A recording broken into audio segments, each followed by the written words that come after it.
दीप्तोज्ज्वलज्ज्वलित पिङ्गललोचनाय नागेन्द्रहार कृतिकुण्डलभूषणाय ब्रह्मेन्द्र विष्णुवरदाय नमः शिवाय। आइए प्रभु को आवाहन करते हैं, उन्हें बुलाते हैं, आनंद के साथ मस्ती के साथ झूमते हुए गाएंगे मेरे साथ।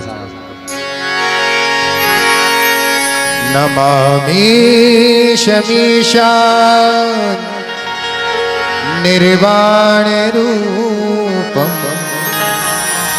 विभुं व्यापकं ब्रह्म वेद स्वरूपम। नमामि शमीशान निर्वाण रूपम विभुं व्यापकं ब्रह्म वेद स्वरूपम। निर्गुणं कल्पं काशिवासं भजेऽहं। नमामि समीशान निर्वाण रूपं विभुं व्यापकं ब्रह्म वेद स्वरूपम्।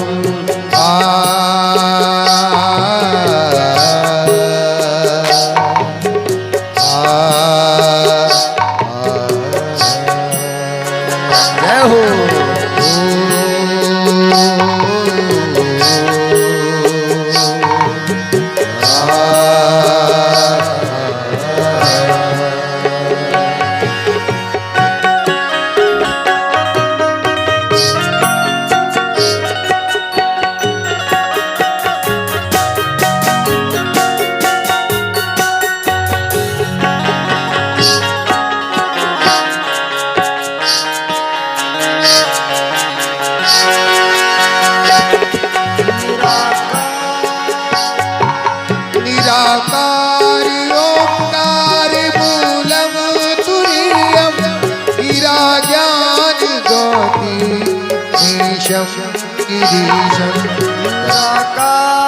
ओंकार मूलं तुरीयं गिराज्ञान गोतीतमीशं गिरीशं।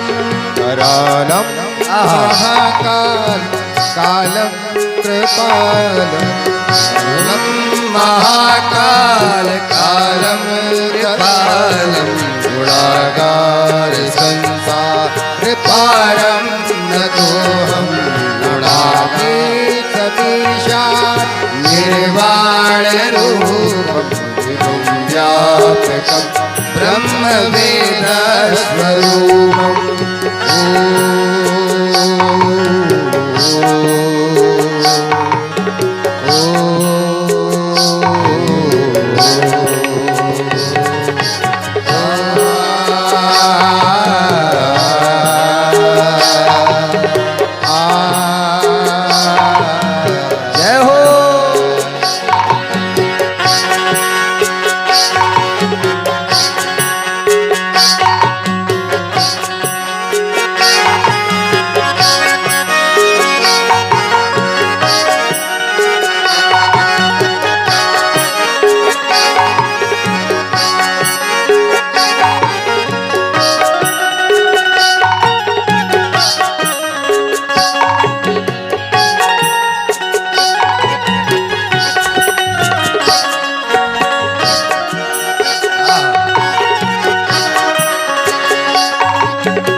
मनोभूति कोटि प्रभात्री शरीरम तुषारा त्रिशंका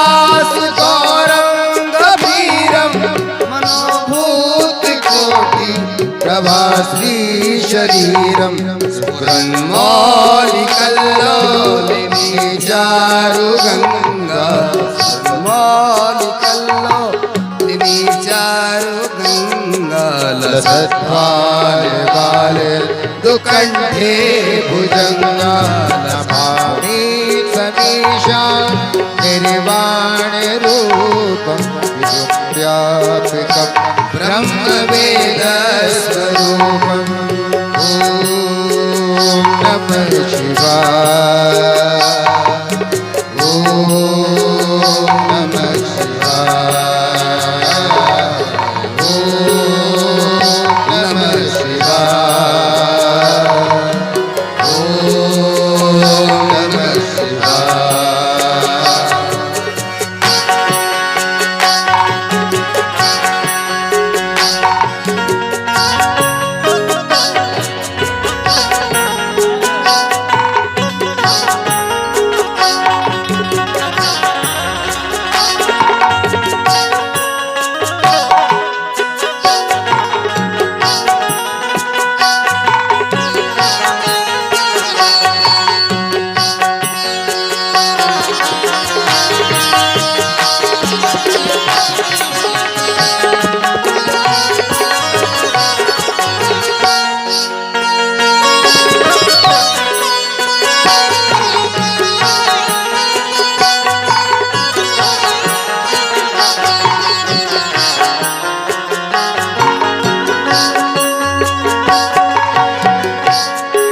चलत कुंडलम भ्रूसुनेत्रम विशालम प्रसन्नाननम नीलकंठम दयालम चलत कुंडलं भूसुनेत्रं विशालं प्रसन्नाननं नीलकण्ठं दयालं जगाधीश चरमा वरमुण्डमालं जगाधीश चरमाम्बरं मुण्डमालं यप्संकरं सर्वनाथं सदामि समीशान निर्वाण रूपं विभुं व्यापकं ब्रह्म वेद स्वरूपं नमामि समीता निर्वाण रूपं विभुं व्यापकं ब्रह्म वेद स्वरूपं ओम नमः शिवाय ओम नमः शिवाय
शरीरं प्रचण्डं प्रकृष्टं प्रगल्भं परेशम् अखण्डं भजं भानुकोटिप्रकाशं त्रयः शूल निर्मूलनं शूलपाणि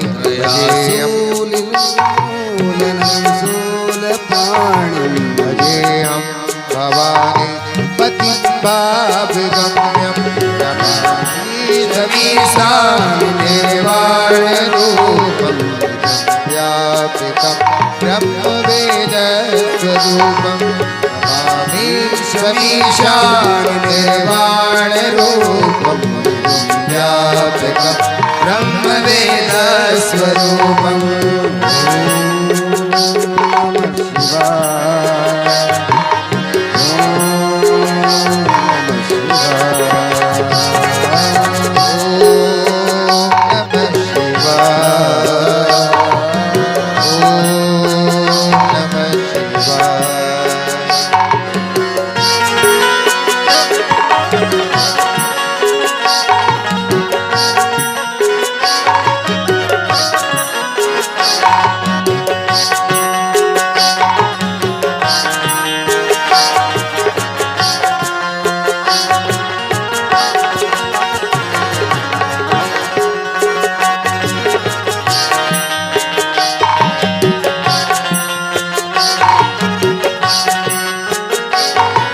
कलातीत कल्याण कल्पांतकारी सदा सच्चिदानंद दाता पुरारी अतीत कल्याण कल्पांतकारी सदा सच्चिदानंद दाता पुरारी चिदानंद संतो मोहापहारी चिदानंद संतो मोहापहारी प्रसीद प्रसीद प्रभो मन्मथारी नमामि समीधा निर्वाण रूपम व्यापकं ब्रह्मवेद स्वरूपम नमामि समीसार निर्वाण रूपं व्यापकं ब्रह्मवेद स्वरूपम्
भजन्ति है लोके परिवानराणम् नयावत् उमानाथ पादारविन्दं भजन्ति है लोके परिवानराणाम् नत्वातः सुखं शान्ति संतापनाशम् न तावत् सुखं शान्ति संतापनाशम् सर्वभूताधिवासम् प्रसीद प्रभु सर्वभूताधिवासं नमामि समीसा निर्वाणरूपं व्यापकं ब्रह्मवेद स्वरूपं नमामि समीसार निर्वाणरूपं व्यापकं ब्रह्मवेद स्वरूपम् ॐ नमः शिवाय ॐ नमः शिवाय ॐ नमः शिवाय सब गाइए।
जपम ने भी पूजा न तो हम सदा सर्वदा शम्भुभ्यं न जानामि योगं जपं नैव पूजां न तो हम सदा सर्वदा शम्भुभ्यं जराजन्म दुःखो तातप्यमानं जन्म दुःखौ तातप्यमानं रूपाह्यापं नमामि स शम्भो नमामि कविता निर्वाण रूपं व्यापकं ब्रह्मवेद स्वरूपं नमामि समीशान निर्वाण रूपं विभुं व्यापकं ब्रह्मवेद स्वरूपं निर्गुणं निर्विकल्पं निर्गुणं निर्विकल्पं निरीहं चिदाकाशवासं भजेऽहं नमामि कवितां निर्वाण रूपं व्यापकं ब्रह्मवेद स्वरूपं रुद्राक्षकमिदं प्रोक्तं विप्रेण हरतु ते ये पठन्ति नरा भक्त्या तेषां शम्भो प्रसीदते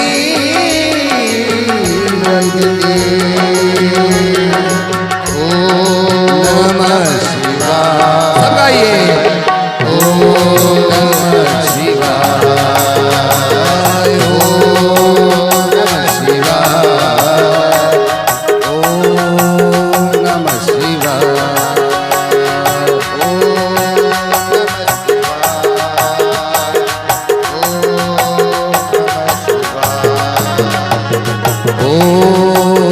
नमः शिवाय ॐ नमः शिवाय ॐ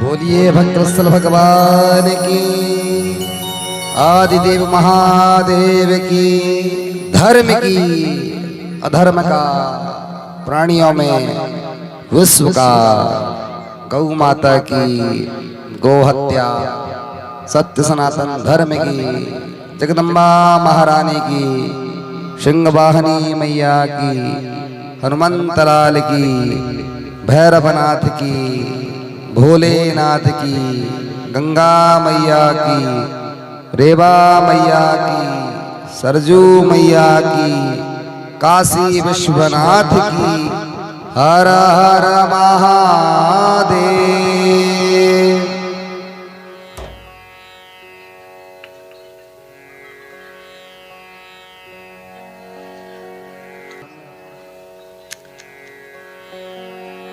शिवपुर ग्राम और ये भगवती का दिव्य परिसर, जहां आप और हम सभी मिलकर के भूत भावन आदिदेव महादेव की भव्य दिव्य कथा का रसपान कर रहे हैं। ये कथा राग से वैराग्य की ओर ले जाने की है।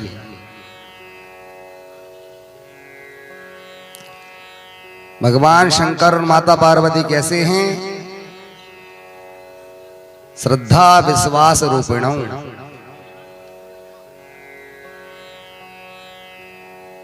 महर्षि तुलसीदास लिखते हैं रामायण में, भगवान कैसे हैं? भवानी शंकरो वंदे श्रद्धा विश्वास रूपण। ये भवानी जगदम्बा पार्वती और भूत भावन भोलेनाथ दोनों श्रद्धा और विश्वास की ही मूर्ति है। ध्यान से सुनेंगे। माताओं से तो विनम्र निवेदन है, उन्हें फिर अभी हम चुटकुले सुनाने लगेंगे, ये हमारा स्वभाव भी है। भाई लोग कितनी शांति से सुनते हैं। और कल से देखो हमने समझाया तो कोई भी जूते चप्पल पहन के कथा नहीं सुन रहा। भजन और भोजन में दो बातें याद रखिए, प्रयास कीजिए। बाहर के लोगों ने आकर के हमारी संस्कृति को विघ्न पहुंचाना चाहा और हमें उनके अनुरूप ढाल लिया। बुजुर्ग बैठे हुए हैं, प्राचीन काल में वे लोग जब पंगतों में जाते थे तो लोटा लेके जाते थे कि नहीं साथ में? याद है आप लोगों को? कौन कौन गए जरा हाथ ऊपर करके बताओ। ये देखो हम भी गए, क्योंकि भोजन करने वाला लोटा गलत मत समझना। जब पंगत होती थी तो बुलाया जाता था तो साथ में एक पात्र लेके जाया करता था। प्राचीन समय में जब कुआं बावली खुदवाई जाती थी, इसका सार क्या है वो बता रहा हूं आपको। कुआं गोलाकार, बावली चौकोर, अब आ गया बोर, अति सांकड़ा। पुर्तगाली जब हमारे यहाँ आए तो उन्होंने गिलास छोड़ के चला गया, छोड़ दिया यहाँ पर, और वो गिलास को हमने रख लिया, वो लोटे को अलग कर दिया। अब गिलास कैसी होती? नीचे से सांकड़ी और ऊपर से चौड़ी। हमारे यहाँ किस भोजन में, किस पात्र में भोजन और जल का पान करना है, इसकी भी विधा है। गोलाकार लोटा था, बुद्धि एक सी थी, मति एक सी थी, और आज सांकरी होती जा रही है, संशयात्मिका होती बुद्धि जा रही है। ऐसे पात्र का पान करने लगे। तांबे के पात्र में पीने वाला जल व्यक्ति कभी मूर्ख हो ही नहीं सकता, उसकी बुद्धि तीक्ष्ण होते जाएगी, उसकी विशेषता ही है। भरपूर आयरन मिलेगा, उसका त्याग कर दिया। अब आ गया स्टील और फिर वैसे भी गिलास।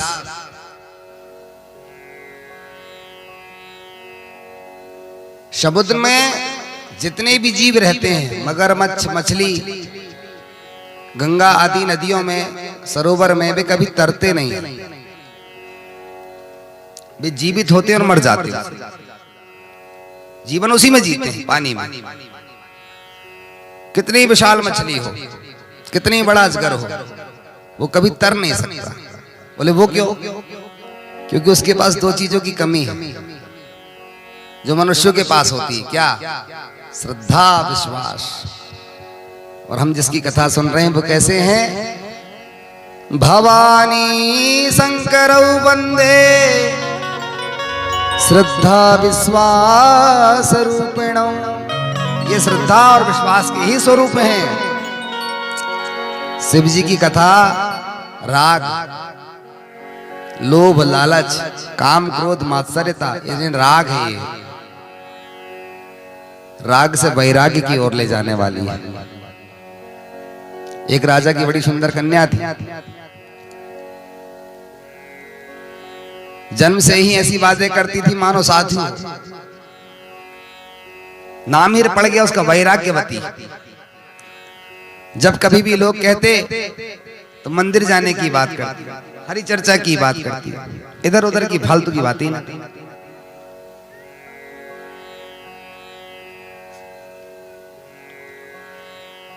एक चोर घर में आया चोरी करने के लिए। वो सुन रहा था और कह रही थी कि ऐसा कोई सद्गुरु मिल जाता जिसके चरणों में बैठ करके और जीवन से मुक्त हो जाती। दूसरे दिन चोर अपना स्वरूप बदलता है। बहरूपिया था और गुरुजी बन करके आ गया। भिक्षाम देही, भिक्षा मांगने आया, द्वार में वैराग्यवती आई, महात्मा बैठी, पानी लाती, जल लेकर के आई। वैराग्यवती ने जल को परोसा, भगवान जल का पान कर लीजिए। चोर जो साधु बन करके आया था उसने कहा, क्या तुम्हारी गुरु दीक्षा हुई है? कहा, भगवान ये गुरु दीक्षा क्या होती है? मैंने तो किसी को गुरु नहीं बनाया, बस विचार कर रही हूं, ऐसा कोई सदगुरु मिल जाता, वहां पकड़ के ले जाता, गोविंद से मिला देता। बेटी, जब तक तेरे गुरु ना हो जाएं, तेरे हाथ का तो पानी पीना भी मुश्किल है। तो कहा, गुरुजी आप ही गुरु दीक्षा दे दीजिए। चोर बोला, हम दे तो देंगे, दे देंगे, पर यहां नहीं देंगे। तो गुरुजी कहां दोगे? बोले जंगल में देंगे। ठीक, जंगल में। और एक काम करो, उस हाथ में सारे आभूषण और रुपए पैसे रख लेना, पोटली मान ली, भोली भाली वैराग्य सब रख लिया। गुरु मिल गए, जीवन का उद्धार हो जाएगा। सदगुरु मिल गए, सब रखा, हाथ पकड़ी चली। अब चोर तो चोर था, वो गया जंगल में जाकर के और कहा, आज हम तुम्हारी परीक्षा लेंगे। ठीक है गुरुजी। और उसने अपनी झोली से निकाला रस्सी और वैराग्यवती को पेड़ से बांध दिया। भोली भाली वैराग्यवती बंध गई। और जितना उसने पोटली में लाई थी आभूषण रत्न इत्यादि पैसे, उठाया 9 2 11 हो गया, भाग गया। शाम को राजा साहब रानी साहब आए, एक शादी में गए हुए। उन्होंने सेवकों से पूछा, वैराग्यवती? बोले महाराज सुबह से कहीं दिखाई नहीं दे रही, खोज की, कहां गई होगी बेटी? भोली भाली कन्या। तब नगरवासी ने बताया कि महाराज एक व्यक्ति के साथ उंगली पकड़ करके जंगल की ओर गई है। अरे बेटी यहां क्यों बंधी है? चल। पिताजी मैं ऐसे नहीं जाऊंगी, मेरे गुरुजी ने कहा है, मैं आऊंगा फिर इस बंधन को खोल। अरे बेटी वो कोई गुरु नहीं है, वो ठग है, ठगने आया था, चोरी करने आया था, रुपए पैसे तिजोरी में है नहीं। हाँ मैंने लाई तो थी पिताजी, हाँ चोर था, ठगी आया था और ठग कर चला गया। चल तो जगह रख लेता हूं। नहीं पिताजी, जो भी हो पर मेरे गुरु हैं, हृदय से गुरु मान लिया था। भगवान कैलाश पर्वत से भोलेनाथ सब देख रहे, और माता पार्वती अम्बा से कह रहे थे, देख रही हो? दिव्य दर्शन लालसा, ऐसा भी कोई भक्त होता है? चोर को गुरु मान लिया सच्चे हृदय से। माता पार्वती अम्बा ने कहा, तो फिर जाइए, उसका उद्धार करिए। भगवान बोले जाएंगे, बिल्कुल जाएंगे। आए कैलाश से भोलेनाथ, बेटी लोग मेरी तपस्या करते हैं तब मेरे दर्शन हो पाते हैं, मैं आज तेरी तपस्या से प्रसन्न हो गया, चल घर चलते। आप कौन? तो भोले बाबा की पहचान। ओहो आप ही हैं? अच्छा अच्छा। वो पिताजी कह रहे थे ना बहरूपिये घूमते रहते, इसलिए मुझे लगा कि आप भी तो भोलेनाथ बनकर नहीं आ गए। बाबा ने कहा कि नहीं नहीं बेटी, मैं कैलाश से ही आ रहा हूं। भगवान आपको मेरा प्रणाम है, लेकिन मैं घर नहीं जाऊंगा, इस बंधन को तो गुरुजी ही खोलेंगे। उन्होंने कहा था कि मैं ही आकर खोलूंगा। अब भोलेनाथ ने कहा कि बताओ इनके गुरुजी को कहां खोजें? अब वो तो चोर था, इस गली का भी चोरी, उस गली का भी चोरी। नारद जी को याद किया। नारद सरकार बताए भाई इनके गुरुजी का पता करो, आप ही पता कर सकते हो, हर घर में जाने की अनुमति आप ही को है। नारद जी ऐसे हैं, चोरों के घर भी चले जाते हैं, राजाओं के घर भी चले जाते हैं। नारद जी पहुंचे तो ये मुखेटा लगा रहा था और पुलिस वाले की ड्रेस बन करके आज पुलिस का काम करने जा रहा। नारद जी बोले, इंस्पेक्टर साहब नारायण नारायण। इसने जो देखा बीड़ा बजाते हुए कांपने लगा। हमने कुछ नहीं किया, हमने कहा कुछ कहा है? अच्छा, चोर को कुछ चोरी ना भी करे, उसके साथी को पकड़ लो, वो अपने आप सब बोलने लगता है हमने कुछ नहीं किया, हमारी कोई गलती नहीं है, वो तो हमारे घर में आके छिप गया था आतंकवादी। लेकिन शास्त्र कहता है ब्रह्म हत्या सुरापानम स्तेय गुरुवांगना मना, ब्राह्मण की हत्या करने वाला, मदिरा का पान करने वाला, चोरी करने वाला और इन चारों का जो संग करता है वो सभी नरक के गामी होते हैं, उनको बराबर जेल खाने में डाल देना चाहिए। नारद जी बोले आप चलते हो कि नहीं? बोले कहाँ चले? बोले वैराग्यवती आपकी चेली आपका इंतजार कर रही है प्रतीक्षा में, पता नहीं आपको? बोले सरकार आज हम पुलिस वाले, हम तो चोर हैं पर आज पुलिस वाले बनकर के भ्रमण कर रहे हैं।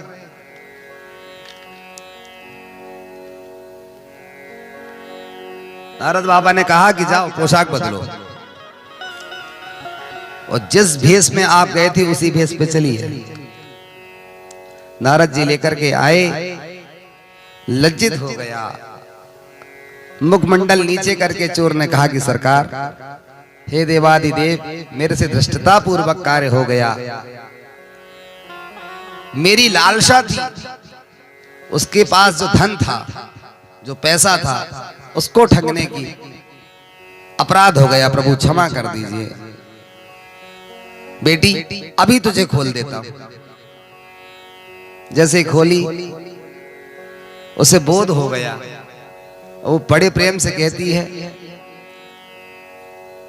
गुरु गोविंद दो खड़े काके लागू पाए, और बलहारी गुरुदेव की गोविंद दियो मिलाए। गुरुदेव आप धन्य हैं, कहो तो लोगों को गुरु और गोविंद दोनों एक साथ मिलते नहीं है, और मैं कितनी बड़भागिनी हूं, 24 घंटा नहीं लगा, देवादिदेव महादेव कैलाश से आ गए, सब आपकी कृपा है।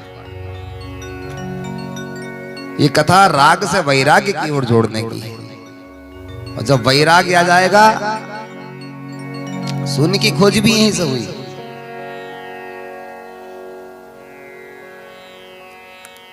सारे नातेदार रिश्तेदार आपको तब तक पूछेंगे जब तक आपके पास सुख वैभव ऐश्वर्य है, और जिस दिन कष्ट आएगा तो केवल आपको एक ही चीज याद आएगी, मैं अकेला हूं, और केवल ये परमात्मा मेरे साथ है। जिन्होंने अनुभव किया होगा वो जानते हैं। संसार में रहिए लेकिन कुछ उस लोक का भी विचार कीजिए, प्रभु आपने हमें क्यों ये दिव्य शरीर दिया हुआ? आहार निद्रा भय मैथुनानी, भोजन करना, निद्रा करना, संतान उत्पन्न करना, ये सब जानवर भी करते हैं, कोई बड़ी बात नहीं है कि हमने बहुत बड़ा पहाड़ इकट्ठा कर लिया। मनुष्य केवल भजन कर सकता है, पशु भजन नहीं कर सकते। 84 लाख योनियों की एक ही चाबी है, मनुष्य शरीर। इसलिए जितना बैठे भगवान से खूब प्रार्थना करें और कहें, अरे खेले तुम्हारे जग से निराले, खेले तुम्हारे जग से निराले, अरे ओ डमरू वाले, ओ डमरू वाले, ओ डमरू वाले, ओ डमरू वाले, ओ डमरू वाले, ओ डमरू वाले, ओ डमरू वाले, ओ डमरू वाले, खेले तुम्हारे जग से निराले, जग से निराले, ओ डमरू वाले, हाय डमरू वाले, ओ डमरू वाले, हाय डमरू वाले, सब देवों में ओ भोले भाले, सब देवों में ओ भोले भाले, ओ डमरू वाले, हाँ डमरू वाले, ओ डमरू वाले, हाय डमरू वाले, ओ डमरू वाले, हाय डमरू वाले, ओ डमरू वाले, हाय डमरू वाले। बोले शंकर।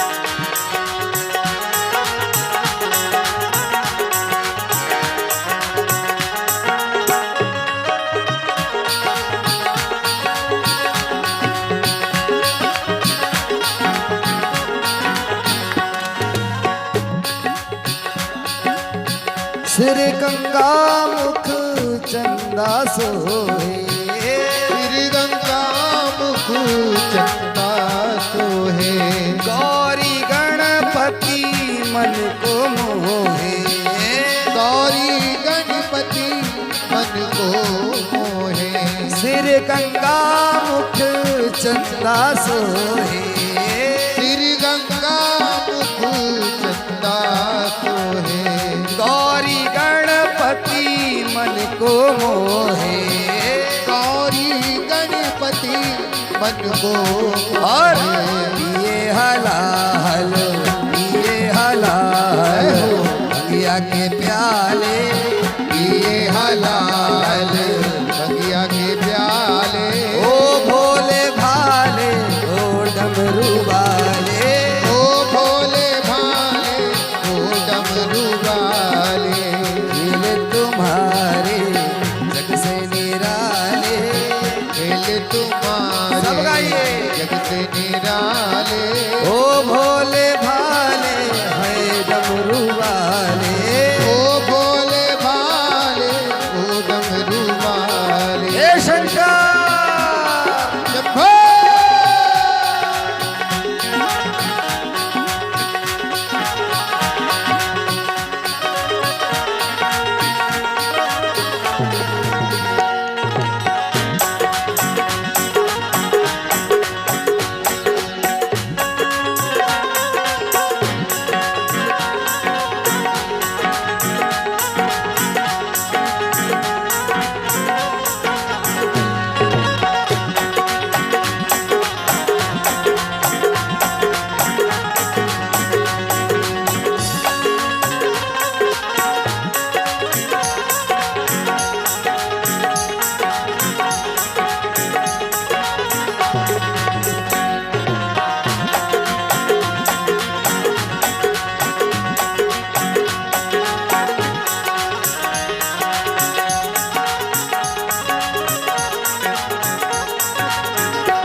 हे त्रिपुरारी त्रिनेत्रधारी, हे त्रिपुरारी, हे त्रिपुरारी, त्रिपुरारी, हे त्रिपुरारी,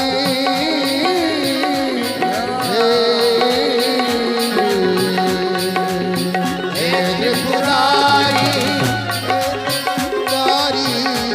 त्रिपुरारी त्रिनेत्रधारी, हे त्रिपुरारी त्रिनेत्रधारी, लीलाधारी भोले भंडारी, ओ लीलाधारी भोले भंडारी, ओ लीलाधारी भोले भंडारी, लीलाधारी भोले भंडारी। और तू ही गिराए तू ही उठाए, तू ही गिराए तू ही उठाए, ओ भोले भाले ओ डमरू वाले, ओ भोले भाले ओ डमरू वाले, हो खेल तुम्हारे जग से निराले, दिल निराले दिल से निराले, खेल तुम्हारे जग से निराले,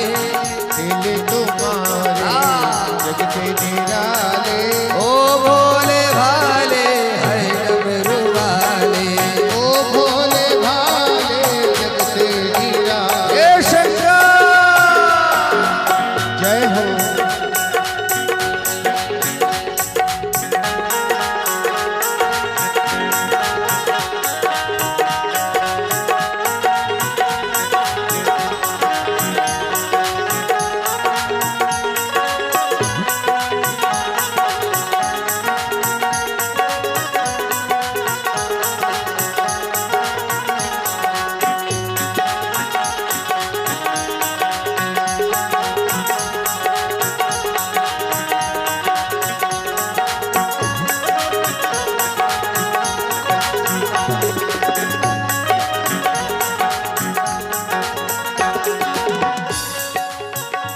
जगमग डोले जीवन नैया, जगमग डोले जीवन नैया, बन जाओ तुम नाथ की भैया, बन जाओ तुम आज की भैया, जगमग डोले जीवन नैया, जगमग डोले जीवन नैया, ओ बन जाओ तुम नाथ की भैया, बन जाओ प्रभु नाथ की भैया, तुमने सदा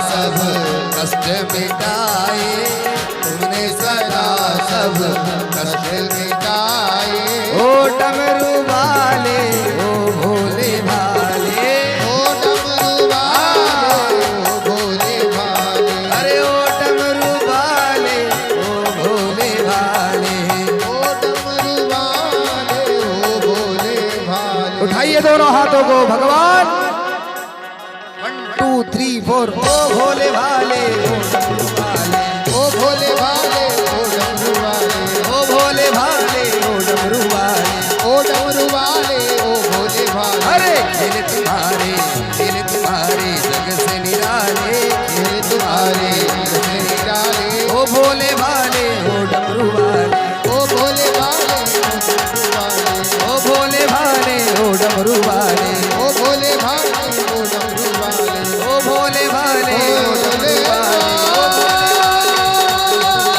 ओ भोले भाले ओ भोले भाले ओ डमरू वाले, ओ भोले भाले ओ डमरू वाले, ओ भोले भाले ओ डमरू वाले, भोले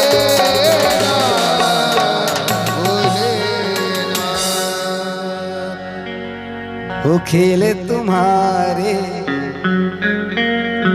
बाबा ऐसे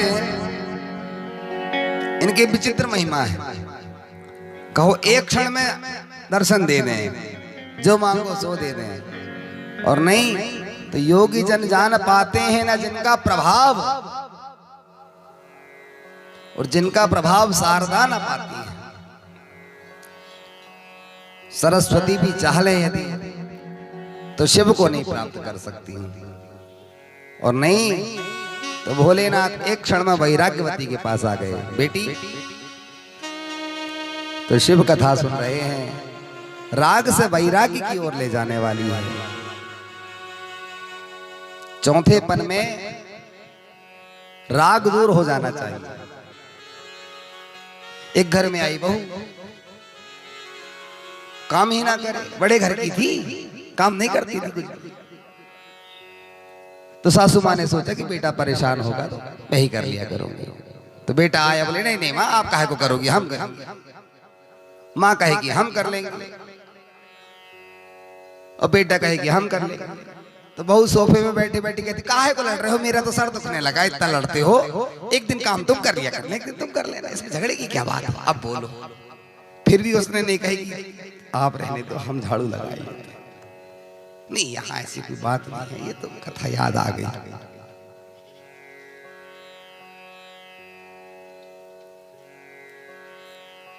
एक राजा ने अपने राज्य में घोषणा करा था, हमने सुना बहुत आलसी लोग हैं। मंत्री ने कहा कि महाराज ऐसे तो पता नहीं चलेगा कि आलसी हैं। तो बोले क्या करें, बोले एक युक्ति है, आलसी घर ही बनवा दो। रातों रात आलसी घर बन गया। राजा ने दूसरी घोषणा करवाई, खबरदार आलसी घर में जो रहेगा हमारी एक शर्त है। बोले बताइए। बोले वो कुछ कर नहीं सकेगा, बस उसको खाना है और सोना है, टोटल आराम। अब कौन ना जाना, सब अपने घर घर को छोड़ के और आलसी घर भर गया। पहले दिन में पहला राजा बोले कि और बनवाओ, तो दूसरी कुटिया रात में तैयार हुई। दूसरे दिन वह भी भरा गई। राजा बोले कि हद है, हम तो सोच रहे थे कि हमारे क्षेत्र में सब बढ़िया बढ़िया होंगे, लेकिन यहाँ तो पूरे आलसी भरे पड़े। राजा ने विचार किया, मंत्री जी इतने तो आलसी नहीं होंगे भाई। तो बोले पता कैसे करें। मंत्री ने कहा महाराज क्या है, लगा दो आग, घास ही फूस की तो है। और जैसे ही आग लगाई तो कुटिया जलने लगी, सब भागे। फिर भी दो पड़े थे। मंत्री ने कहा महाराज ये दो ही हैं, और एक कह रहा था अरे यार हद हो गई, चिलम तो जला ले। तो दूसरा आलसी कह रहा था काहे को उठ रहे हो, आग तो यहीं आ रही है। अब बोलो, इतना आलस, आग तो खुद चल के आ रही है, चिलम वहीं जला लेंगे।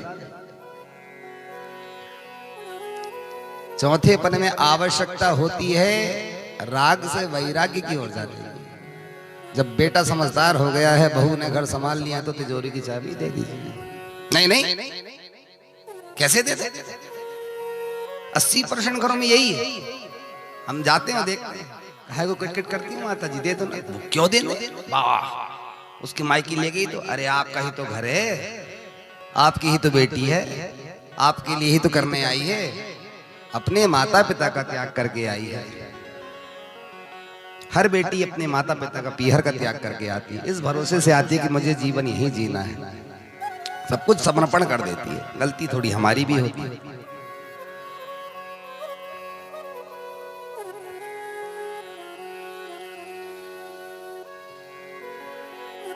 इसलिए चौथेपन में चाहिए कि भगवान का जितना भजन कर सके। अच्छा, आप और देखने की बात, जैसे जैसे बाल सफेद होंगे ना, उतने ही अति तीव्रता के साथ में वो लालसा जागृत होती है। अच्छी चकाचक साड़ी पहनती है, खूब गले में हार पहनती है, खूब शादी अटेंड करती है, रात में पार्टी में जाती है, रसगुल्ला भले पचे ना। अभी हम एक जगह गए तो हमने कहा माता जी कहाँ से आ रहे हैं? हमारे रूम के बाजू सुनकर रूम था जहां हम ठहरे हुए थे। वो बोले गुरु जी का वो पार्टी थी। तो हमने कहा 3 तो बच्चे थे दांत, क्या चबाती हो गया? तो रसगुल्ला खाया। और बहू घर में, जहां बहू बेटे को जाना चाहिए वहां प्राथमिकता हम अपने आप को दे रहे हैं। ये नहीं है जहां आवश्यक है आप भी जाएं। और आप सभी तो बड़े भागी हैं। ब्रह्मा जी ने सुंदर कन्या को जन्म दिया और विकार से ग्रसित हो गए। उसी को देख करके विकार आ गया। संध्या देवी, उसने जाकर के तपस्या किया। ब्रह्मा जी ने पुनः अपने पुत्र वशिष्ठ जी से कहा जाओ जाकर के संध्या को शिव मंत्र का उपदेश करो। महर्षि वशिष्ठ गए, उन्होंने जाकर के संध्या को पंचाक्षर मंत्र का उपदेश किया। बेटी, भगवान शिव की आराधना कर रही हो, इस मंत्र का अवश्य जाप। संध्या ने कठोर तप किया। प्रभाव यह हुआ कि भगवान शंकर प्रकट हुए। बेटी दर्शन मांगो, वरदान मांगो, तुम्हारे दर्शन की जो लालसा थी वो पूर्ण हुई। संध्या ने हाथ जोड़कर कहा सरकार, आज के बाद कोई भी कन्या बाल्यकाल से विकारों से ग्रसित ना हो, आप ऐसा वरदान दीजिए। भगवान बोले ठीक है, आज के बाद ऐसा ही होगा। तो भगवान ने 4 अवस्थाएं बना दी। तब से जाकर के अवस्थाओं में डिवाइड हुआ। पहले होती बाल्य अवस्था, फिर थोड़े बड़े होते हैं तो किशोर अवस्था, और फिर कौमार्य अवस्था के बाद वृद्धावस्था। आज के बाद समयानुसार ही व्यक्ति को काम ग्रसित कर पाएगा। और दूसरा वरदान मांगो, बोले मेरे 100 पुत्र हो जाए अवश्य, मेरा पति कामी ना हो, ऐसे ही होगा। और क्या चाहती हो? बोलिए शरीर देह त्याग करना चाहती हो। बोले जाओ, मेधा ऋषि जाकर के सरस्वती की तलहटी पर यज्ञ कर रहे हैं। बोले वे अपने यज्ञ में मुझे क्यों कूदने देंगे? बोले हम तुम्हें ऐसा आशीर्वाद देंगे कि तुम दिखोगी नहीं। सारे होतागण यज्ञ में आहुति छोड़ेंगे और तुम वायु रूप में जाओगी अदृश्य होकर के। संध्या ने गई और संध्या देवी ने जाकर के देह त्याग कर दिया, मुक्त हो गई। वे ही 3 काल की संध्या है जो ब्राह्मणों को करना चाहिए। माताएं बहनें प्रतिदिन प्रातः नहीं हो पाता तो सायंकाल में तो प्रत्येक घर में तुलसी के पास या अपनी धैर्य के पास में दीपक जलाया जाता है। इसीलिए जलाया जाता है, ये भगवती का ही दिव्य स्वरूप है।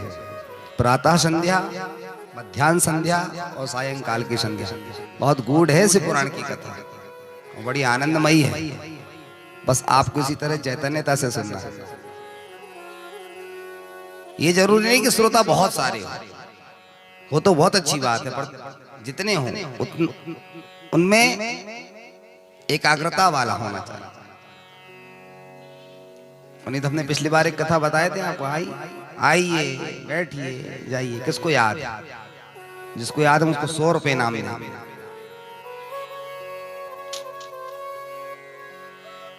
सेठानी ने कहा सेठ जी से कम कथा ही सुना, गंगा ही नहा लो। किट किट करते रहती है अपने आप, पीछे लगी रहती। अरे बोले कम से कम चल जाइए, पास सिंहपुर में शिव पुराण चल रही है। अब सेठ जी आए तो घर में नाती पोते तो सोने नहीं देते, इतना हल्ला करते उधम करते हैं, तो खम्मा पकड़ करके इतने ब्राह्मण देवता कथा सुनाई रहे थे। छिंदवाड़ा से आए थे पंडित जी, हाँ वो कह रहे थे आइए। सेठ जी आए, बैठ गए, खम्मा पकड़ के बैठिए। पूरी कथा हुई, उनने खूब सोया खर्राटी बजा करके, और जैसे ही कथा पूरी हुई सारे श्रोता चले गए। श्रोताओं के जाते ही फट्टी उठाने वाला आया, झाड़ू लगाते रहे, बोल महाराज उठो। बोले कथा कथा हो गई, हमने सुना, हमने भी सुना। श्रोता हाँ बोले, सब उठ के चलिए आप भी। बोले प्रसाद दे देते, पत्नी प्रमाण पत्र मांगेगी। कथा में गए भी थे कि नहीं गए थे? उसने उठाया, मुर्रा फूटा दिया, ले जाओ चिनों जी। और घर गया तो पत्नी को दिखा, अरे वाह आज कथा में गए थे, चलो कहा तो माना। सायंकाल का समय हुआ, पत्नी ने कहा भोजन कर लो। भोजन किया, बोले सो जाते, हमारी तो कमर दर्द कर रही, दिन भर काम करते हैं। बोले आप सो। अब जिसने दिन में कथा में इतना सो लिया हो उसको काहे को नींद आए रात में? तो उसने कहा कि बत्ती बंद कर लो। कथा में क्या सुना था? बोले हमने सुना था आइए बैठिए जाइए। पत्नी ने माथा फेंका, धन्य और कुछ नहीं मिला। बोले बस पंडित जी कह रहे थे आइए बैठिए जाइए। वाह वाह, ये मंत्र हैं, इनको साधारण नहीं समझना, महामंत्र है ये। आइए बैठिए जाइए। जब बत्ती बंद कर दो, बिजली बिल आता है, उसने बंद कर दिया। अब पत्नी से डरता भी था, कहा भी माता। और जब रहा था आइए बैठिए जाइए, आइए बैठिए जाइए, इतने में खिड़की से घुसा चोर। जब ही रहा था आइए, चोर को लगा कि बताओ अंधेले में भी हमको कह रहा आइए, पहचान लिया। अच्छा वो भी जमींदार का लड़का था जो चोरी करने आया था, वो भी कोई सरल नहीं था। उसको लगा कि बताओ कोरोना के बाद व्यापार चला नहीं, चोरी करने हम लगे। चोर तो बन गए लेकिन पहचान में आ गए, पकड़ में आ गए। कल बदनामी होगी, पूरे खानदान की बदनामी हो जाएगी, क्या करें? और जितना दिन भर में कमाया था चुराया था वो सब सेठ जी के चरणों में। और तिजोरी की तरफ तो बढ़ा ही नहीं पाया। वो कह रहे थे बैठिए, कहाँ बैठ जाएंगे, कल जेल में डलवा दोगे आप, भारी समस्या बन जाएगी। तो तीसरा मंत्र वो जप रहे थे जाइए, तो भागा खिड़की से। और खिड़की से जैसी भागा और खिड़की से आवाज आई कड़क, तो उसको लगा कोई आया। अरे सुनती हो क्या? काहे को चिल्लाते रहते, बत्ती जला लो, कोई आया होगा। देखा तो पैरों के सामने दिन भर का जो चुराया था आभूषण, पैसा, सोना चांदी सब रख दिया। अरे कहा उठो उठो जल्दी आओ, क्या हो गया? तो कहा देखो ये कौन रख के चला गया। पत्नी ने कहा घर की चोरी होने से बच गई। वाह, शिव पुराण में गया था दिव्य मंत्र। हाँ, पत्नी ने कहा कि जब कथा में गए थे और ये 3 शब्द झूठे ले आए, आइए बैठिए जाइए, जिस दिन आप सच्चे शब्दों को ले आओगे आपका जीवन बदल जाएगा। इसलिए ध्यान रखिए, कथा में आए हैं इतनी चैतन्यता से सुने।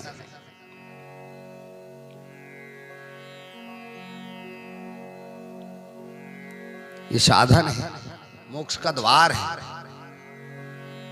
भगवान कैलाश में रहते हैं, हरिद्वार, हरि का द्वार। अभी हम चलेंगे, हमारा मार्ग वही है।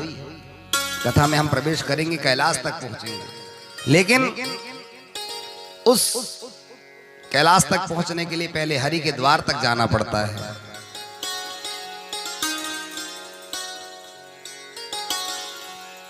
श्री नारद जी कहते हैं पिता ब्रह्मा जी से ये आदि वक्ता और आदि श्रोता हुए।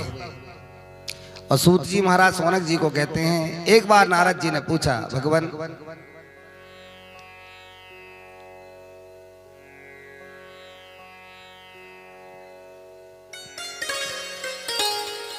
भगवान ने माता सती से किस तरह विवाह किया, आप कृपा करके भक्त चरित्र भी बताएं। भगवान देवादिदेव पाणी ग्रहण करते हैं, गृहस्थ जीवन जीते हैं, किस तरह? एक बार भगवान नारायण ने ब्रह्मा जी को कहा, आप जाकर के तप करो और आपके पुत्र को भी करो, कहो दक्ष को कि वही भी तप करे। दक्ष को बुलाया गया। दक्ष ने कहा, सरकार मेरी एक आंशिक पुत्री उत्पन्न हुई थी, उसका विवाह किससे करें? तो एक रति नाम की कन्या उत्पन्न हुई थी। ब्रह्मा जी बोले, हमारा पुत्र है 16 साल का, जो देखता है उसको उसी का हो जाता है। तो कामदेव का विवाह रति देवी के साथ करा दिया। ब्रह्मा जी बोले, बेटा तुम भी तप करो, हम भी तप करते हैं। 60,000 वर्षों तक ब्रह्मा जी ने तप किया और 3,000 वर्षों तक दक्ष प्रजापति ने तप किया। जगदम्बा ने दर्शन दिया।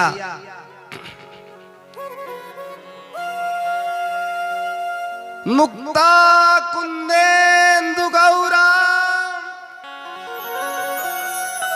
ब्रह्मा जी ने तप किया, भगवती प्रकट हुई और प्रार्थना करने लगी, हे मां आप तो त्रैलोक्य सुंदरी हैं, आपकी आभा प्रभा को एक बार जो देख लेता है, त्रैलोक्य सुंदरी है, आपके जैसा कोई दिव्य नहीं है। मुक्ता कुंदेन्दु गौरा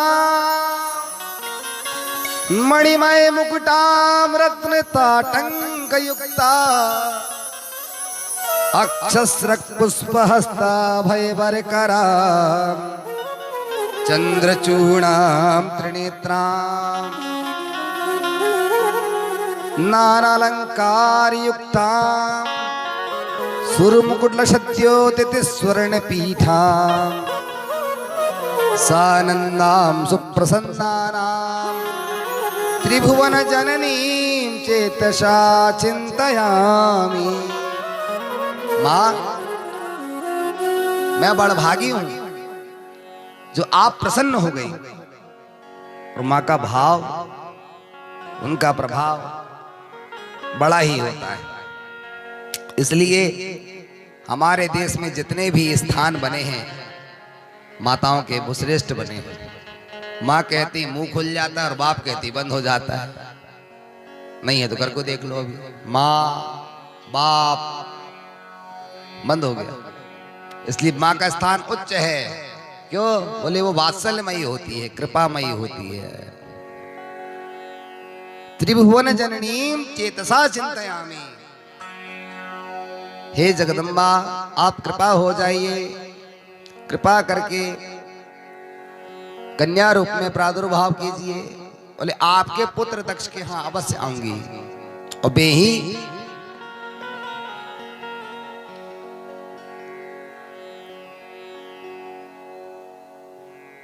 दक्ष के यहाँ वरदान देकर के चले गए।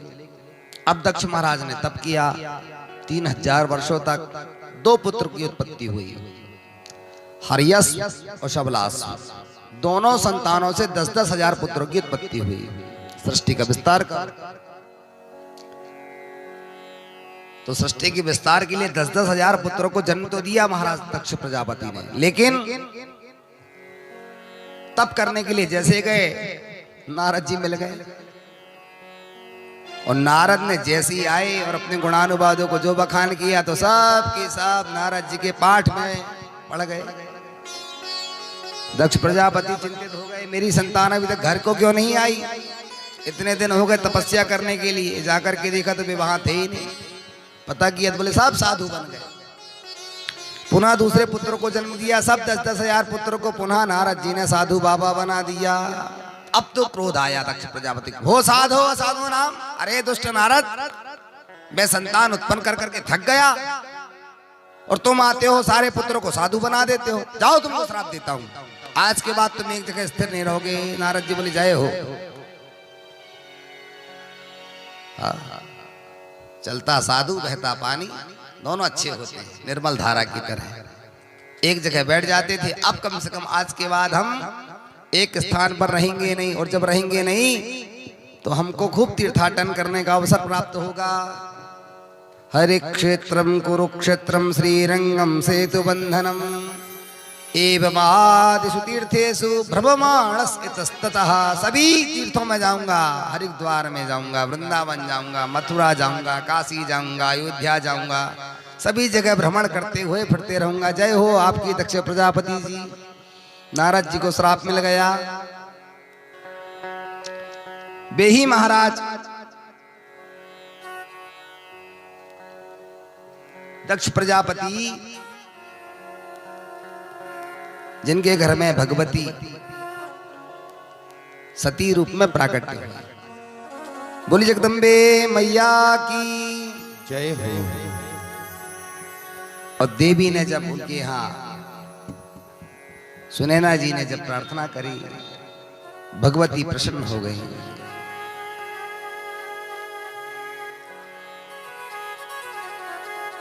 दक्ष प्रजापति की यहाँ भगवती जन्मी।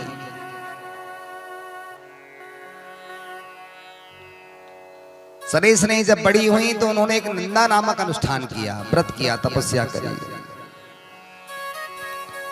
जिनके प्रभाव से दक्ष प्रजापति को उनकी प्राप्ति हुई। उन्होंने कहा मैं तुम्हारे घर आ तो जाऊंगी, लेकिन मेरा जिस दिन तुम अनादर कर दोगे, सत्कार करने से चूक जाओगे, उसी क्षण मैं तुम्हारे घर से त्याग कर दूंगा। दक्ष प्रजापति ने कहा माँ आप मेरे घर बेटी बनकर के आए, मैं कभी आपका अनादर नहीं करूंगा। 60 कन्याएं हुई कालांतर में दक्ष प्रजापति से, जो एक कन्या भगवान भोलेनाथ को विवाह। इंद्रादिक देवतागणों ने समझाया तो भोलेनाथ ने विवाह किया। सानंद जीवन जीने लगे और भगवान शंकर प्रतिदिन हरि का नाम लेते हैं, कैलाश पर्वत पे रहते हैं। माता सती श्रोता बनकर के कथा सुनती। शंकर जी कह रहे थे एक दिन, राम सच्चिदानंद दिनेशा नहीं कह मोह निशाल बलेशा। राम सच्चिदानंद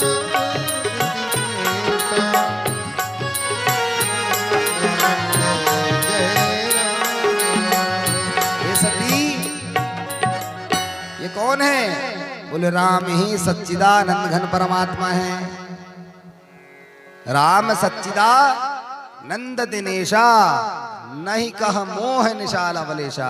बस मोह जागृत हो गया, अरे आपसे भी कोई बड़ा है, हे भूत भावन भोलेनाथ। तो बोले वो आज आपकी भांग रह गई थी, मैं आती हूं भांग लेकर। और भगवान बैठ गए, संशयात्मिका बुद्धि। और यहां जिन राम जी की कथा वे सुना रहे थे, माता सती को मोह जागृत हो गया कि इनसे भी कोई बड़ा है। बेराम दशरथ के जो बेटे हैं, पत्नी के लिए बिरह बिरह जंगल में भटकने वाले, वे राम सच्चिदानंद कैसे हो सकते हैं?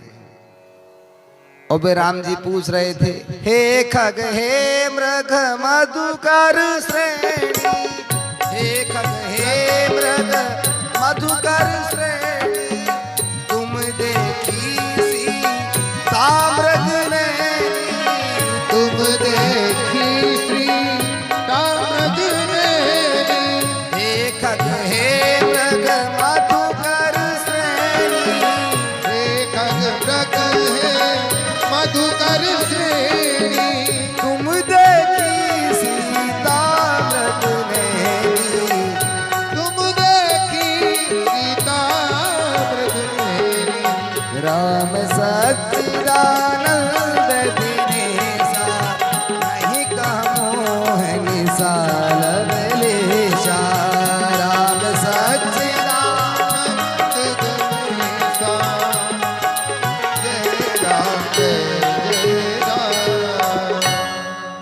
वो जागृत हो गया जो अपनी पत्नी के लिए दर दर भटक रहा हो, बंदरों से पूछ रहा हो, लता पत्रादि से पूछ रहा हो। राजा का बेटा पार ब्रह्म परमेश्वर परीक्षा लेने पहुंच गया। और जैसे ही परीक्षा लेने पहुंची तो सीता जी का रूप धारण कर लिया। और सीता जी का रूप जैसे धारण किया तो भगवान ने देख लिया, अरे माता आप घनघोर जंगल में अकेले विचरण कर रही हैं, वृषकेतु कहाँ है?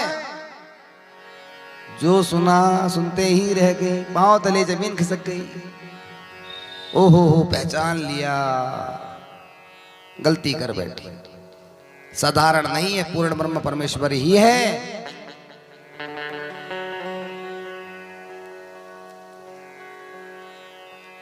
लज्जित हो गई तो प्रार्थना करने लगी राम जी से, प्रभु मुझे क्षमा कर दीजिए, मैं पहचान नहीं पाई, लेकिन एक बात पूछनी थी। राम जी बोले बिल्कुल बताओ।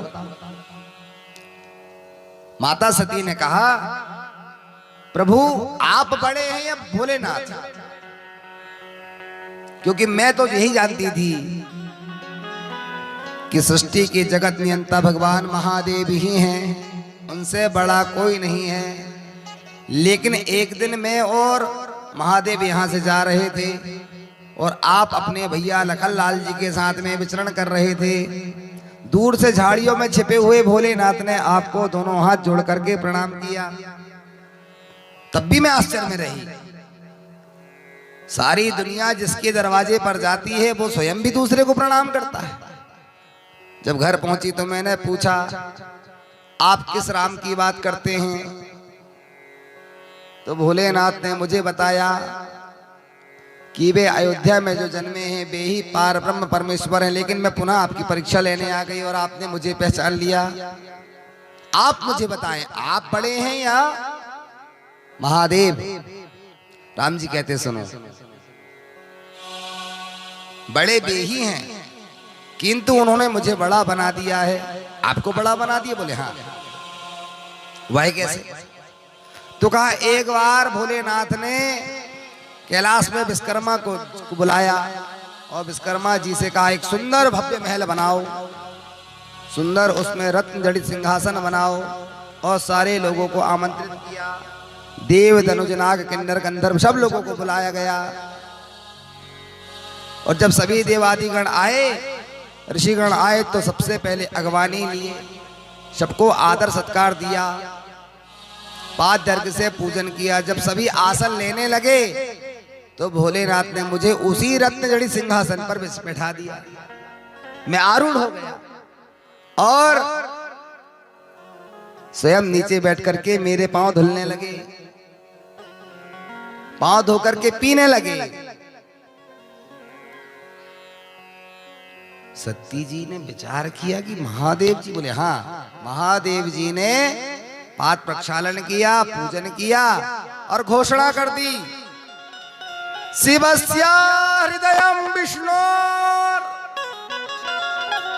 मेरे हृदय में रहने वाले जो विष्णु हैं वे इस भूमंडल के, सारी सृष्टि के सबसे बड़े देवता हैं। और जो मेरे आराध्य हैं, मेरे गुरु हैं, उस दिन भोलेनाथ ने मुझे सबसे बड़ा बना दिया। असंख्य प्रकार के रत्न जड़ित आभूषणों से मेरा श्रृंगार किया गया, सुंदर वस्त्र भेंट आदि कराई और भगवान ने प्रतिज्ञा ले ली। सती जी ने बोली, बताइए बताइए कौन सी प्रतिज्ञा थी? बोली, प्रतिज्ञा यह थी कि जो भक्त विष्णु का अनादर करेगा, शैव भक्त भी, शंकर का भक्त भी यदि नारायण के मंदिर को देख करके प्रणाम नहीं करेगा तो वो उनका नहीं, मेरा द्रोही होगा, मम द्रोही। उसको भगवान नारायण सुदर्शन चक्र से बाद में दंड देंगे, उनसे पहले मैं ही उसे दंड दे दूंगा। यदि विष्णु भगवान का कोई भक्त मेरे शिवलिंग में आकर के एक लोटा जल चढ़ा देगा, नारायण को देरी हो जाएगी, उसकी रक्षा करने में, उसको वरदान देने में शंकर पीछे नहीं हटेगा। ये भुजा उठा करके भगवान ने घोषणा कर दी। इसलिए देवी सारे देवताओं को कहा कि आज से यदि कोई बड़ा है तो वो राम। कौन है? राम, इसलिए देवाधिदेव महादेव ने मुझे बड़ा बना दिया, तभी आपके साथ में वे झाड़ी से छिप करके मुझे प्रणाम करते रहे होंगे। अब तो माता सती ने प्रणाम किया, क्षमा कर दीजिए, क्षम्यताम क्षम्यताम। राम जी बोले ए मस्त। भगवान भोलेनाथ बैठे हुए ध्यान कर रहे थे और माता सती पहुंची। आ गई आप, ले ली परीक्षा आपने। मुख लज्जित हो गया, नीचे देखने लगे। जहां वामांग में पत्नी को बैठाला जाता है, शंकर सम्मुख आसन दीना, पूर्व मुखान सही। आज भोलेनाथ ने बगल में आसन नहीं बिछाया, सामने आसन दे दिया। शौनक जी ने सूत जी से पूछा, ऐसा? भोलेनाथ ने आसन बदल दिया? बोले हाँ। क्यों? क्योंकि अब यदि मैं अपनी धर्म पत्नी सती को पुनः वामांग पर स्थापित करता हूं तो लोक मर्यादा के खिलाफ बात हो जाएगी। संसारी लोग कहेंगे कि अरे वो कैसे भगवान अपनी धर्म पत्नी, अपने आराध्य प्रभु राम की धर्म पत्नी सीता का स्वरूप बना करके विचरण कर, उसके बाद भी उन्होंने उसे पत्नी रूप में स्वीकारा। इसलिए भोलेनाथ ने विचार किया और त्याग कर दिया। और त्याग ही सबसे कठिन है। जो लोग कहते हैं ना हमसे ये छोड़ देंगे, हम त्याग कर देंगे, गुरु दीक्षा लेते हैं तो कहते महाराज कुंदरू छोड़ देंगे, कुंदरू जो कोई ना खाए, जो मिले ना ढूंढे से, उसको कहते। कभी कोई नहीं कहता पाप कर्म करना छोड़ देंगे, झूठ बोलना छोड़ देंगे, गाली देना बंद कर देंगे, झगड़ा करना बंद कर देंगे। नहीं, कुंदरू देखते हैं। बोले गुरुजी वो कुंदरू छोड़ देंगे हम गुरु दीक्षा में, आप कान फूंक दीजिए। ये स्थिति है।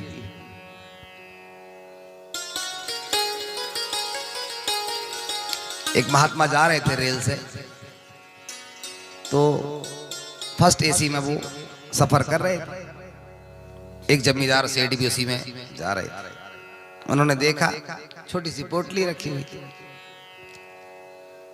तो उन्होंने कहा कि नाक सिकोड़ते हुए, बताओ ऐसे ऐसे लाल धोती पीले कपड़े पहनने वाले भी आजकल ठाट बताने लगे, एसी में सफर करने लगे और बड़े त्यागी बनते, और सारे लोग सुन रहे थे।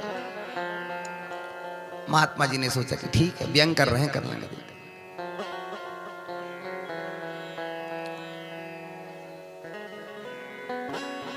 उन्होंने कहा कि महात्मा सेठ जी आप कहीं जा रहे हैं? हाँ। बोले हम बंबई जा रहे हैं दिल्ली से। अच्छा अच्छा, चलिए चलिए, हम भी मथुरा उतर जाएंगे। ठीक।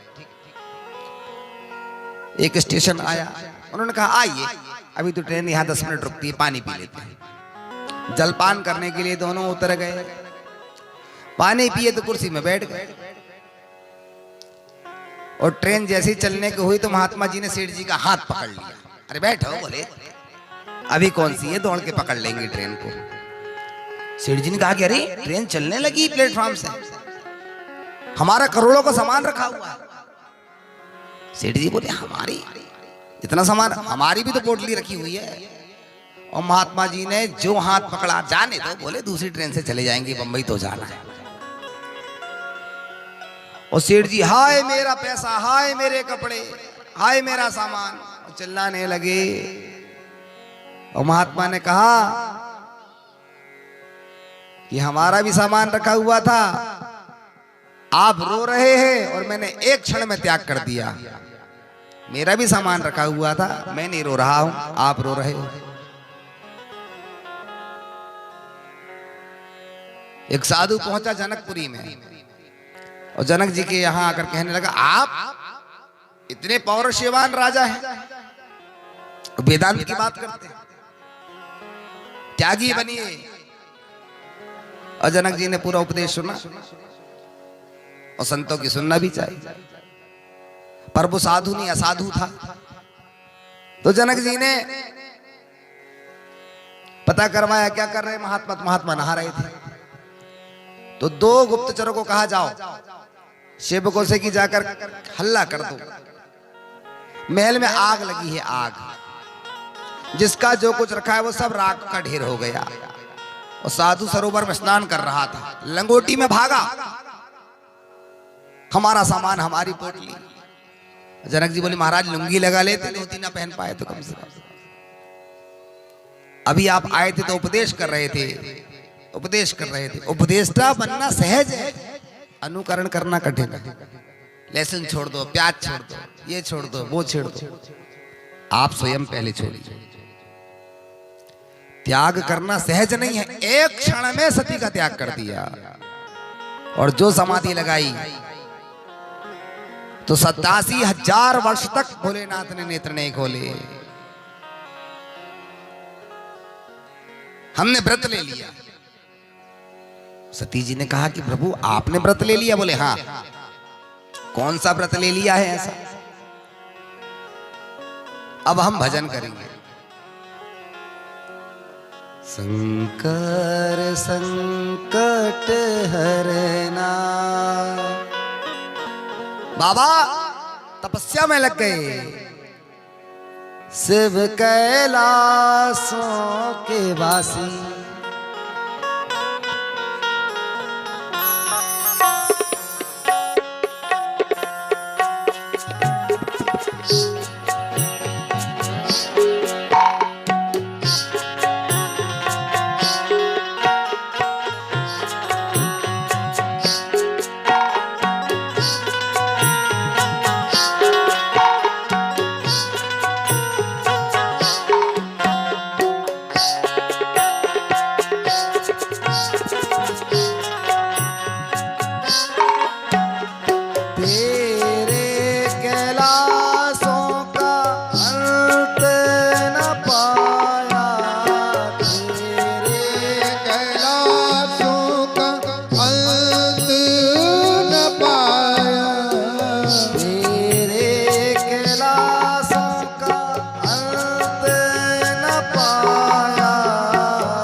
शिव शंभु शंकर शंकर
योगी जाते हैं तो वो देखते हैं और शिव के उस कैलाश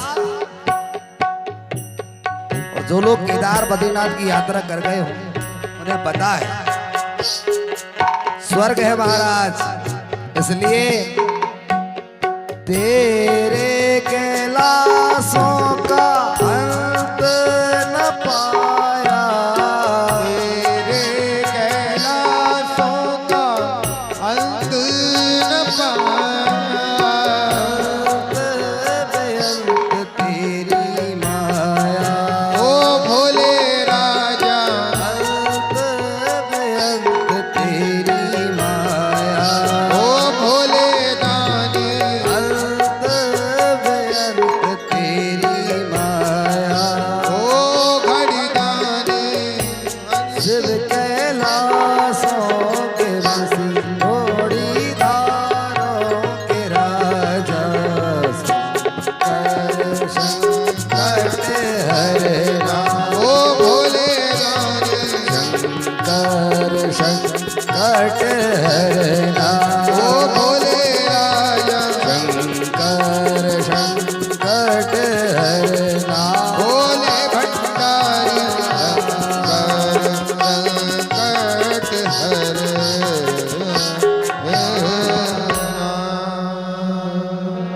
बोले शंकर भगवान की। 87,000 वर्ष तक तप किया और भगवती पूरे कैलाश में विचरण कर रही हैं। एक दिन नींद खुली, जागृत अवस्था में आए, देवी सेवा कर रही थी, विशाखा आदि अपनी सखियों के साथ में। इतने में क्या देखा कि अपने कैलाश के ऊपर से सुंदर विमान जा रहे थे। प्रभु, आज मैं सुबह से देख रही हूं, ये विमान कहां जा रहे हैं? अपनी सखी से पूछो। विशाखा को पहुंचाया। विशाखा दौड़ी दौड़ी गई चंद्रमुनि के पास। चंद्रमुनि ने बताया कि सती के पिता एक सुंदर यज्ञ रच रहे हैं कनखल हरिद्वार में। सभी लोगों को बुलाया गया है, तुम नहीं जाओगी विशाखा? चंद्रमुनि ने बताया। विशाखा आई, दौड़ी दौड़ी सती को बताई, अरे बहन सती, तेरे पिताजी तो बहुत बड़ा यज्ञ करने जा रहे हैं, तुझे नहीं बुलाया, चल तैयार हो। नहीं नहीं, पहले पूछूंगी जाकर। और हमने पिछली कथा में बताया था आपको, क्योंकि आप रसिक श्रोता है, तो हमारा प्रयास रहता है कि हम कोई भी कथा को नहीं छोड़ते। हमने पिछली बार भी बताया था आप लोगों को कि किसी विशेष पुरुष को 6 गुणों से युक्त धर्मपत्नी मिलती है। कार्ये सुमंत्री वचने सुदासी, कार्य करने में मंत्री के समान जो चतुर हो, और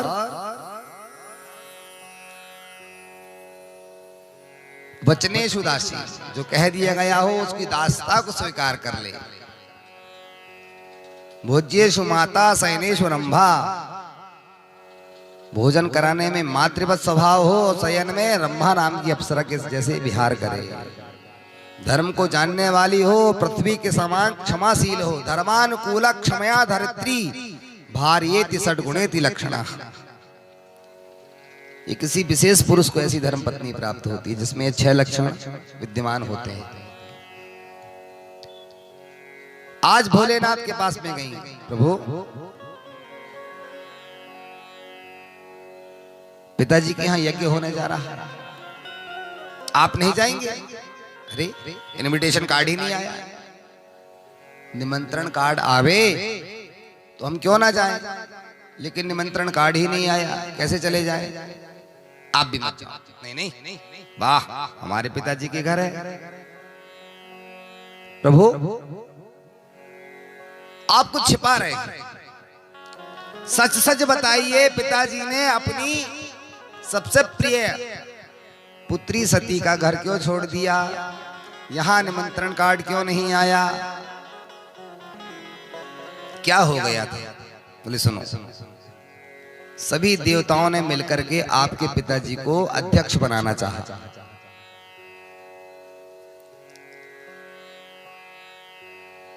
उसे प्रजापतियों का अध्यक्ष नियुक्त किया गया। और समस्या यही है, 1 साल के लिए पद मिले चाहे 5 साल के लिए, अहंकार सबसे पहले आता है। गद्दी पे बैठे नहीं कि बस हम ये कर देंगे, हम वो कर देंगे। तो उसके लिए एक सम्मान समारोह रखा गया था। कहाँ?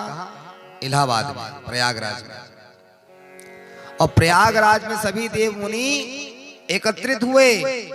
तीनों देवता भी जा पहुंचे, ब्रह्मा विष्णु महेश, सभी ने दक्ष प्रजापति के आते ही पुरस्कार दिया, अभ्युत्थान प्रणाम किया। लेकिन ये तीनों देव बैठे रहे, सारे देवगण खड़े हो गए। और स्वाभाविक बात है, जो हमसे बड़ा हो, कोई ज्येष्ठ हो, कोई श्रेष्ठ हो, वो जब आए सभा में तो उठ करके उसे खड़े होकर प्रणाम करना भी चाहिए। हमारे संस्कार यही कहते हैं। लेकिन यदि आपसे कोई ज्येष्ठ श्रेष्ठ पहले से बैठा है तो जरूरी नहीं कि वह उठे। अब गुरुजी बैठे और शिष्य चले आए और गुरुजी खड़े होकर के उसका अभ्युत्थान प्रणाम करेंगे, ये तो संस्कार नहीं है। तो तीनों देवता बैठे रहे। दक्ष प्रजापति ने देखा तो भगवान नारायण तो कहा ये तो जगत पिता है, और स्वयं के पिता ब्रह्मा जी भी बैठे हुए, लेकिन ये मृगशाला पहनने वाला शमशानवासी शंकर क्यों नहीं उठा? बस खिन्नता आ गई। इसको यज्ञ का भाग बंद करो। मेरे पिता ब्रह्मा जी यदि नहीं मानते तो अपनी औरस कन्या का विवाह इसके साथ कभी नहीं करता, कन्यादान ही नहीं करता।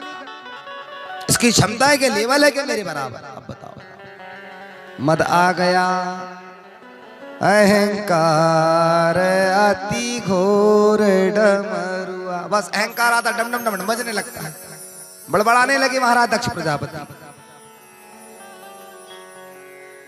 शिवगण बैठे हुए थे, खबरदार हमारे स्वामी को इस तरह कह रहे हो।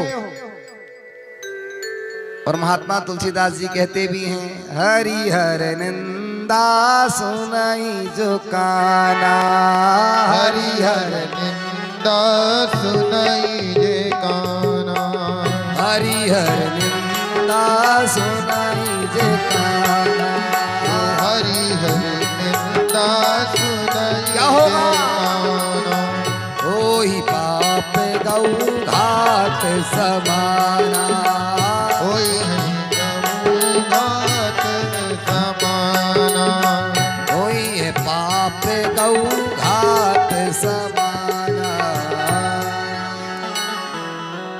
यदि आपके गुरु की, आपकी इष्ट की कोई निंदा कर रहा हो और आप में इतना सामर्थ्य नहीं है कि आप उसको मुंह जोड़ जवाब ना दे पा रहे हो, तो उस स्थान का त्याग करके चले जाओ, अपने कानों में उंगली डाल दो ताकि वो आपको सुनाई ना पड़े। वहां बैठिए मत। रुद्रगण बैठे हुए थे। हे प्रजापति, जबान सवाल कर बोलिए। देवादिदेव महादेव को आप अनर्गल भाषा में क्यों वाक्य कह रहे हैं? अरे मूर्खो, तुम इसी तरह विचरण करोगे। अब सभी एक दूसरे को श्राप देने लगे। वो सभा तो लगाई गई थी सम्मान के लिए कि सभी को बुलाएंगे, सम्मान देंगे। आज आपको इतना बड़ा पद जो दिया गया है, लेकिन सम्मान समारोह की जगह वो श्राप समारोह में परिवर्तित हो गई। ऐसी सभा लगी। जाओ, जितने पंडित होंगे सब पाखंडी होंगे। भगवान शंकर ने कहा, अरे हम बैठे हैं, हमारी मर्यादा तो करो। एक दूसरे को ऐसे श्राप पे श्राप दिए जा रहे हो।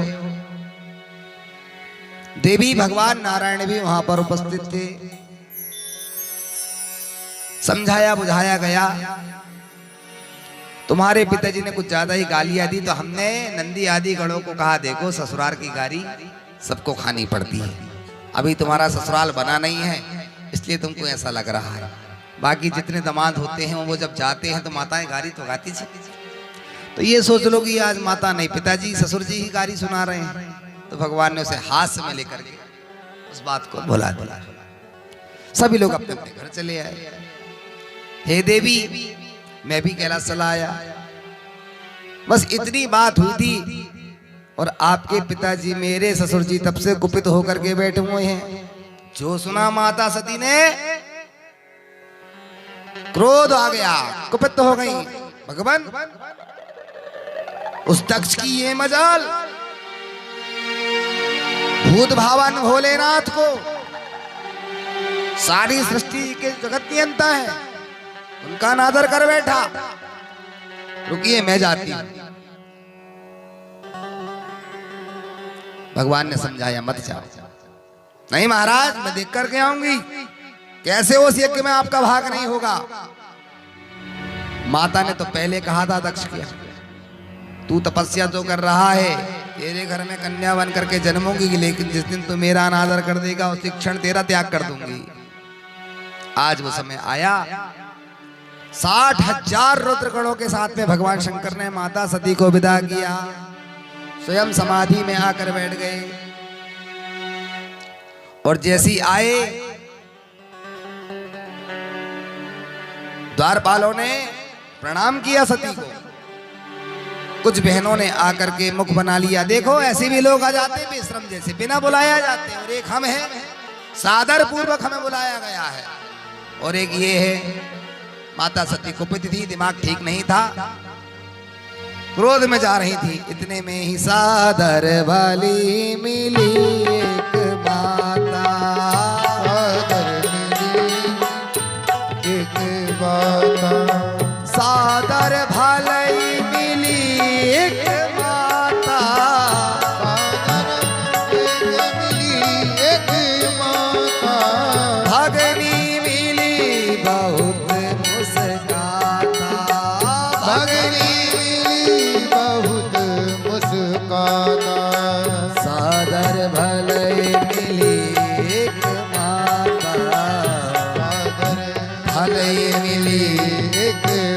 माता।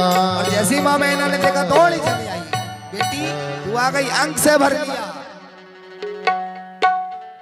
अकेली आई है, दामान जी दिखाई नहीं दे रहे। नहीं माँ, वे कार्यों में व्यस्त थे, छिपा ली बात को।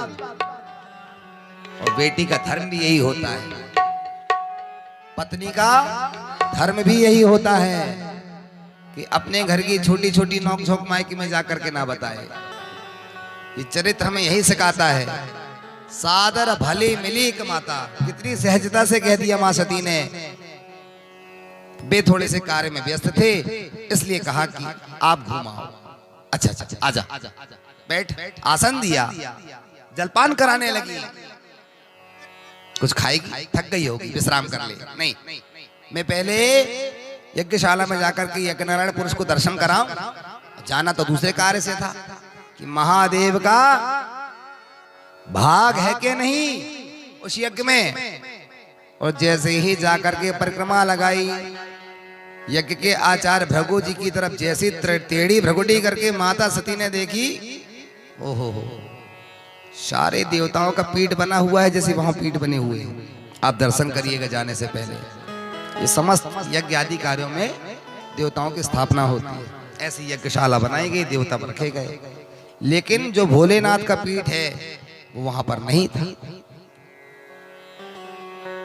देखते कुपित हो गई। हो आचार्य,